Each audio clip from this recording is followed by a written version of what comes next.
Umberto Eco y Carlo María Martini. ¿En qué creen los que no creen? Cuando entra en escena el otro, nace la ética.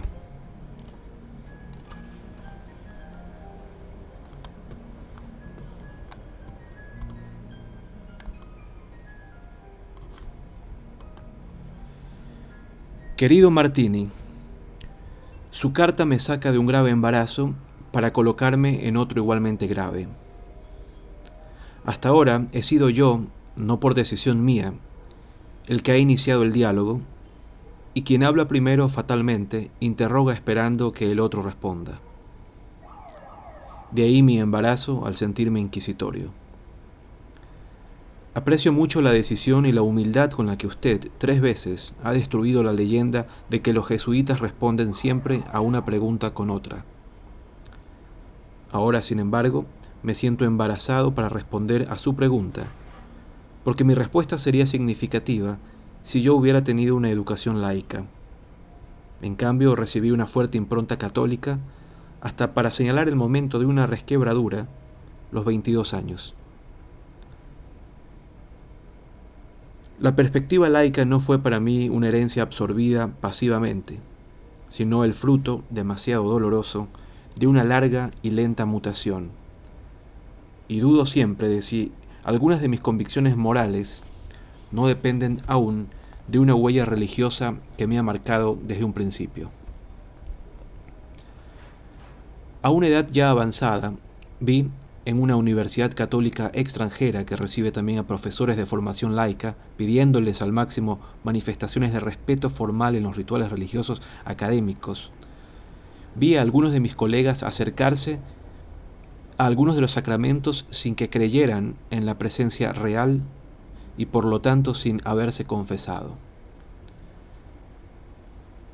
Con un estremecimiento, después de tantos años, advertí aún el horror del sacrilegio. Sin embargo, creo poder decir sobre qué fundamentos se basa hoy mi religiosidad laica, porque mantengo firmemente que existen formas de religiosidad y por lo tanto de sentido de lo sagrado, del límite, de la interrogación y de la espera, de la comunión con lo que nos supera, incluso en ausencia de la fe en una divinidad personal y providencial. Pero esto lo comprendo por su carta, lo sabe también usted. Lo que usted se pregunta es qué es aquello que vincula, que arrastra y que es irrenunciable en esta forma de ética. Quisiera tomar las cosas un poco a la ligera. Algunos problemas éticos me fueron más claros al reflexionar sobre algunos problemas semánticos. Y no se preocupe si alguien dice que hablamos de manera difícil. Podría haber sido alentado a pensar en forma demasiado fácil acerca de la revelación más mediática, previsiblemente por definición. Que aprendan a pensar de manera difícil, porque ni el misterio ni la evidencia son fáciles. Mi problema era si existían universales semánticos o nociones elementales comunes a toda la especie humana, que pudieran expresarse en todas las lenguas. Problema no tan obvio desde el momento en que se sabe que muchas culturas no reconocen nociones que a nosotros nos parecen evidentes. Por ejemplo, la de la sustancia a la que pertenecen ciertas propiedades, como cuando decimos que la manzana es roja. O la de identidad A igual A. Sin embargo, me convencí de que ciertamente existen nociones comunes a todas las culturas, y que todas ellas se refieren a la posición de nuestro cuerpo en el espacio. Somos animales erectos, por lo que es cansado permanecer mucho tiempo con la cabeza baja. Y por lo tanto, tenemos una noción común de lo alto y de lo bajo, tendiendo a privilegiar lo primero sobre lo segundo. Al mismo tiempo, tenemos nociones de una derecha y de una izquierda, del estar inmóvil o del caminar, del estar derechos o acostados, del arrastrarse o del saltar, de la vigilia y del sueño. Ya que tenemos las artes, sabemos todo, o sabemos todos, qué significa batir una materia resistente, penetrar una sustancia blanda, regodearse, tocar el tambor, pisar, coger a golpes, quizás hasta bailar. La lista podría ser larga e incluye el ver, el oír, comer o beber, engullir o expulsar. Y ciertamente cada hombre tiene nociones sobre lo que significa percibir, recordar, advertir un deseo, miedo, tristeza o alivio, placer o dolor, emitir sonidos que expresen sentimientos.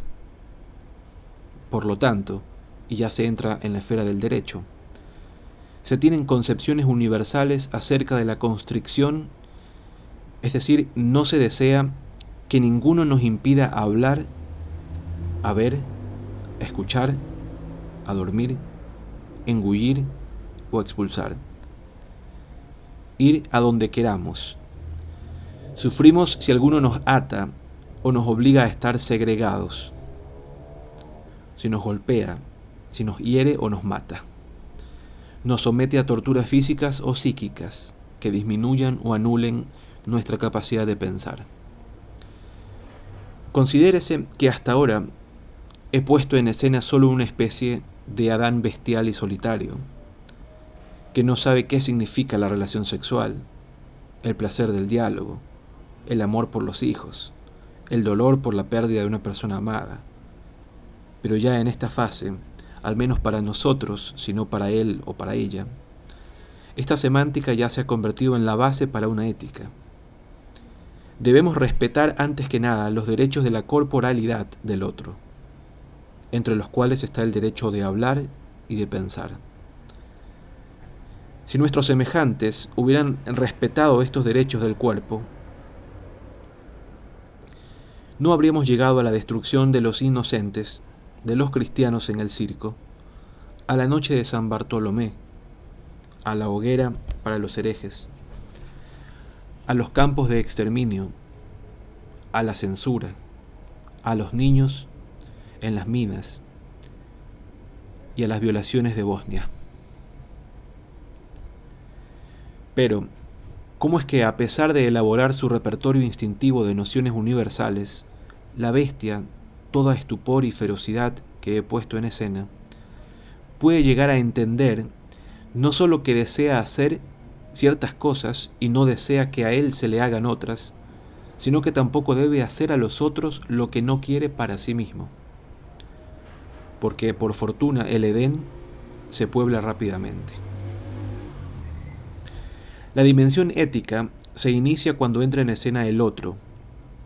Cada ley, cada moral o juridicidad regula siempre las relaciones interpersonales, incluidas aquellas con otro que las impone. También usted atribuye al laico virtuoso la persuasión de que el otro está en nosotros, pero no se trata de una vaga propensión sentimental, sino de una condición fundadora. Como también nos enseñan las más laicas entre las ciencias humanas, es el otro, su mirada, la que nos define y nos forma. Nosotros, así como no logramos vivir sin comer o sin dormir, no logramos entender quiénes somos sin la mirada y la respuesta del otro.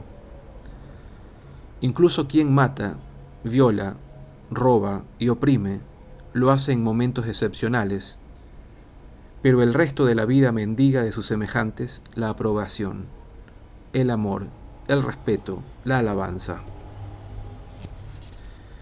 E incluso aquellos a los que humilla les pide el reconocimiento del miedo y de la sumisión.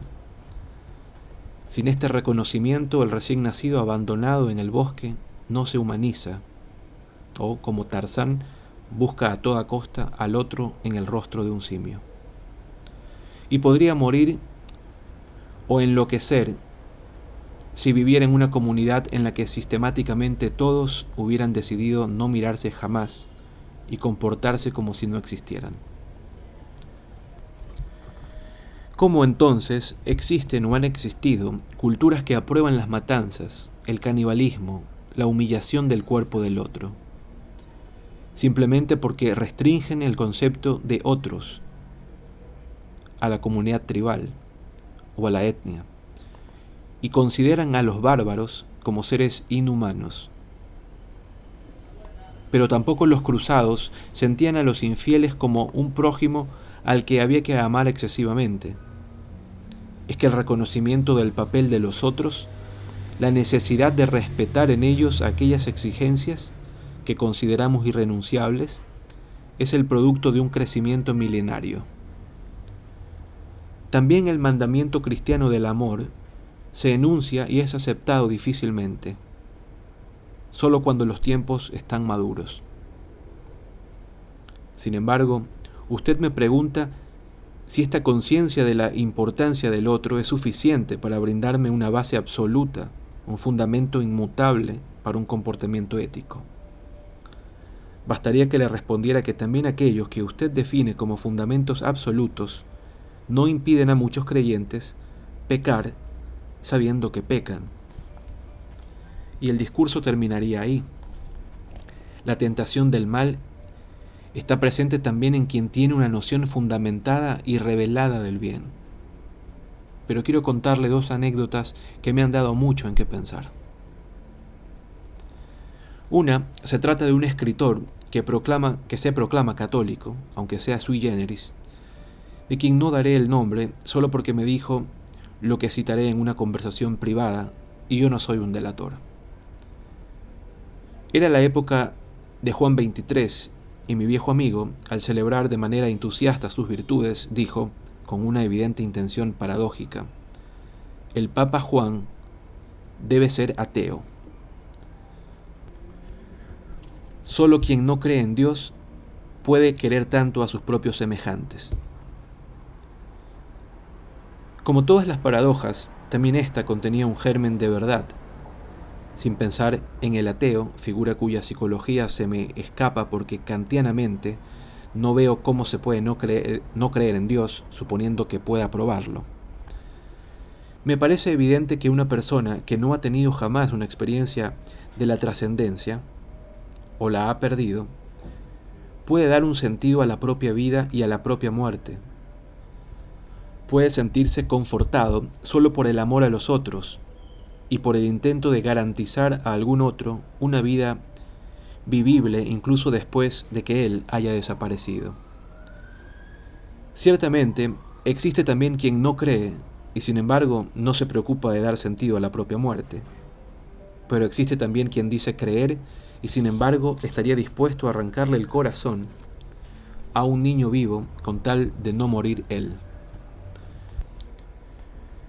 La fuerza de una ética se juzga a partir del comportamiento de los santos, no de los incipientes cuius Deus venter es. Voy ahora a la segunda anécdota. Era yo todavía un joven católico de 16 años y me involucré en un duelo verbal con un amigo más viejo, conocido como comunista, en el sentido que este término tenía en los terribles años 50. Y ya que me provocaba, le había hecho la pregunta decisiva. ¿Cómo podía él, no creyente, dar un sentido a esa cosa de otro modo insensata que era la propia muerte? Y él me respondió, pidiendo mi funeral civil antes de que yo muera. Así yo ya no existo, pero he dejado un ejemplo a los otros. Creo que también usted puede admitir la fe profunda en la continuidad de la vida, el sentido absoluto del deber que animaba esa respuesta. Y es el sentido que ha empujado a muchos no creyentes a morir bajo tortura con tal de no traicionar a los amigos, a otros, a dejarse contagiar para curar a los apestados. Es también a veces la única razón que lleva al filósofo a filosofar, al escritor a escribir, dejar un mensaje en la botella para que de alguna manera aquello en lo que se creía o que nos parecía bello pueda ser creído o parezca bello a los que vendrán.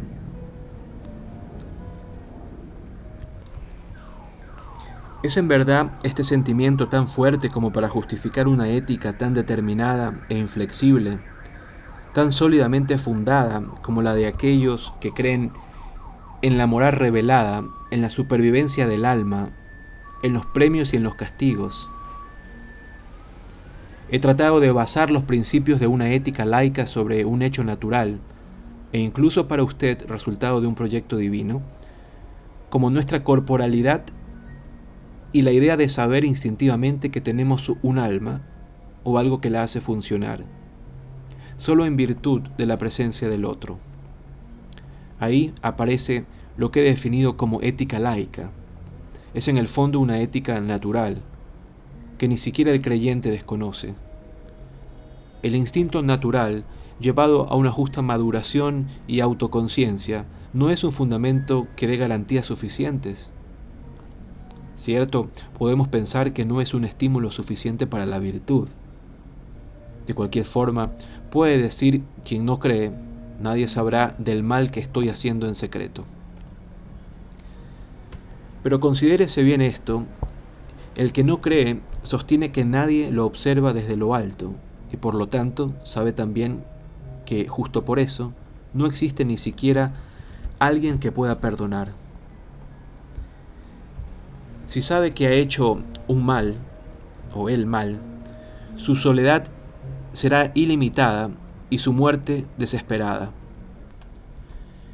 Intentará, antes bien, más que el creyente, el baño de la confesión pública. Pedirá perdón a los otros. Esto lo sabe desde lo más íntimo de sus entrañas, y por lo tanto sabe que deberá perdonar antes a los otros. De otra forma, ¿cómo podría explicarse que el remordimiento sea un sentimiento que se dé también en los no creyentes? No me gustaría que se instaurara una oposición radical entre el que cree en un Dios trascendente y quien no cree en ningún principio sobreindividual. Quisiera recordar que justamente el gran libro de Spinoza se llamó libro que se inicia con una definición de Dios como causa de sí mismo.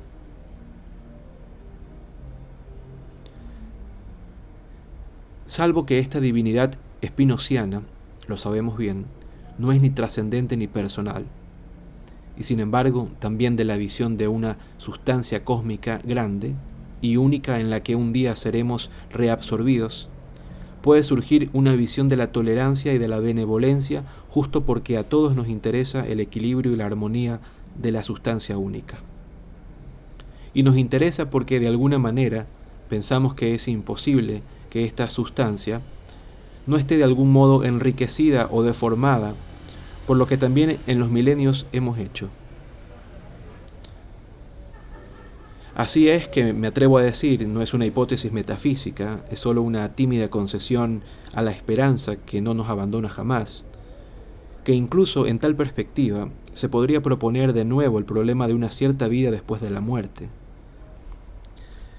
Actualmente, el universo electrónico nos sugiere que pueden existir secuencias de mensajes que se transfieren de un soporte físico al otro sin perder sus características irrepetibles, y parecen incluso sobrevivir como puro algoritmo, inmaterial en el instante en que, abandonado un soporte, no se han impreso aún en el otro. Y quién sabe si la muerte, más que implosión, sea una explosión y una marca de alguna parte entre los vértices del universo, del software, que otros llaman alma, que nosotros hemos elaborado durante nuestra vida, hecho también de recuerdos y remordimientos personales y por tanto de sufrimiento incurable, o sentido de paz por el deber realizado y de amor. Sin embargo, usted dice que sin el ejemplo de la palabra de Cristo, toda ética laica carecería de una justificación de fondo, que tuviera una fuerza de convicción ineludible. ¿Por qué quitar al laico el derecho de servirse del ejemplo de Cristo que perdona? Trate, Carlo Maria Martini, por el bien de la discusión y de la confrontación en la que cree, de aceptar también por un solo instante la hipótesis de que Dios no exista, que el hombre aparezca sobre la tierra por un error del torpe azar, entregado no solo a su condición de mortal, sino condenado a tener conciencia, y que sea por ello el más imperfecto de todos los animales. Y permítame recurrir al tono leopardiano de esta hipótesis. Este hombre, para encontrar el valor para esperar la muerte, se convertiría necesariamente en un animal religioso y aspiraría a construir narraciones capaces de ofrecerle una explicación y un modelo, una imagen ejemplar. Y entre las muchas que lograra imaginar, algunas fulgurantes, algunas terribles, algunas patéticamente consoladoras, al alcanzar la plenitud de los tiempos, tiene en un cierto momento la fuerza religiosa, moral y poética de concebir el modelo de Cristo, del amor universal, del perdón a los enemigos, de la vida ofrecida en holocausto para la salvación de los otros. Si fuera yo un viajero que proviniera de lejanas galaxias y me encontrase frente a una especie que ha sabido proponerse este modelo, admiraría subyugado tanta energía teogónica y redimiría a esta especie miserable e infame que ha cometido tantos horrores, solo por el hecho de que ha logrado desear y creer que todo eso sea la verdad. Abandone ahora incluso la hipótesis y déjesela a otros, pero admita que, si Cristo fuera solo el sujeto de un gran relato, el hecho de que este relato haya podido ser imaginado y deseado por bípedos implumes, que saben solo que no saben, sería igualmente milagroso, milagrosamente misterioso, el hecho de que el Hijo de un Dios real se haya realmente encarnado. Este misterio natural y terrenal no dejaría de turbar y ennoblecer el corazón de quien no cree. Por esto, considero sobre los puntos fundamentales que una ética natural, respetada en la profunda religiosidad que la anima, puede encontrarse con los principios de una ética fundada en la fe, en la trascendencia, que no puede no reconocer que los principios naturales hayan sido esculpidos en nuestro corazón con base en un programa de salvación. Si quedan, como ciertamente quedarán, márgenes no superpuestos, no sucede de otra manera en el encuentro entre religiones diversas. Y en los conflictos de fe deberán prevalecer la caridad y la prudencia. Umberto Eco, enero 1996.